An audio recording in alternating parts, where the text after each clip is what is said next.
Have you ever wondered if a song can have a second life? And I don't just mean a small comeback. I mean a massive global resurrection decades after it first came out. Well, that's exactly what we're diving into today. The incredible, impossible story of a Japanese pop song from 1979 that's now, almost half a century later, a worldwide sensation. Just look at this number, 131 million. That's how many views are on just one single unofficial YouTube upload of Miki Matsubara's song, Stay With Me. To give you some perspective, that's more than the entire population of Japan. And this is for a song that's older than a lot of us listening to it right now. And that's the big mystery, right? This isn't a hot new release from a current pop star. It's a debut single from a Japanese artist from 1979. So how in the world did it become a viral hit in the 2020s? Seriously, what is going on here? All right, to figure this out, we first need to understand just how huge this song has become in our time. We're not talking about some niche underground favorite. This is a full-blown viral phenomenon. I mean, the comeback got so big, so undeniable, that in 2023, the record label had to respond. They actually went and commissioned a brand new, official music video. And no, this wasn't just them digging up some old footage. This was a totally new creation, made from scratch, just to celebrate the song's wild, unexpected second act.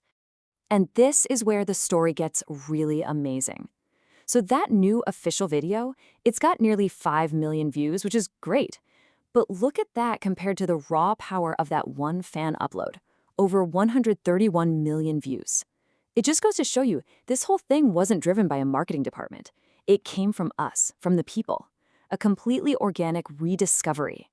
But to really, truly appreciate why this revival happened, we have to go back, way back, all the way to the song's beginnings and the incredible artist who created this masterpiece. So her name was Miki Matsubara.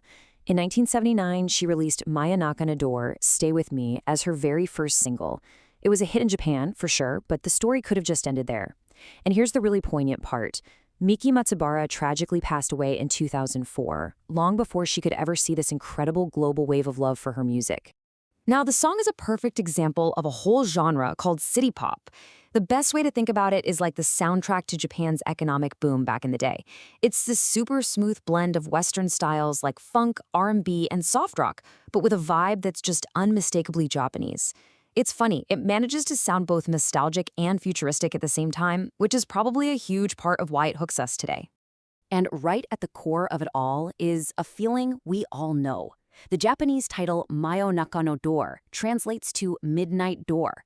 The lyrics are all about that desperate feeling of longing, of pleading with someone you love not to leave. That raw, relatable emotion, that's why this song hits so hard for everyone, no matter what language they speak. It's completely timeless. So, okay, we've got a masterpiece from the past with a theme that everyone gets. But how did it cross a 40-year gap to find us? Well, the answer lies in the machine. Yeah, there was no big ad budget here. Instead, the YouTube algorithm just started suggesting Stay With Me to people. It quietly snuck into city pop playlists, then it got picked up on TikTok and Instagram, and poof, a digital fire was lit. Technology pretty much acted like a time machine, plucking this song from 1979 and dropping it right into our laps today. And this whole digital journey didn't just stay online. It actually sparked a whole new wave of official, international celebrations for a song that had well and truly become borderless. Just look at how this song's story has grown. The artist is still, of course, the one and only Miki Matsubara, but the 2023 revival brought in a legendary sound engineer, Tomotsu Yoshida, for a fresh new mix. And, get this, the new music video wasn't even made in Japan. It was directed by the Friedman sisters, a creative team all the way from Brazil. And the directors from Brazil just said it perfectly. There are no boundaries to a great song.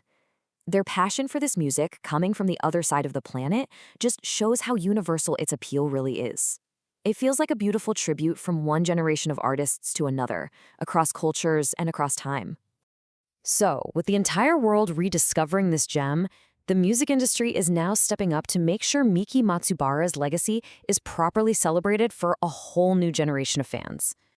To mark the song's 45th anniversary, they're going all out. Of course, you've got the new mix and video, but now there's also an official anniversary website, vinyl records are being reissued specifically for fans overseas, and there's even an official merch store.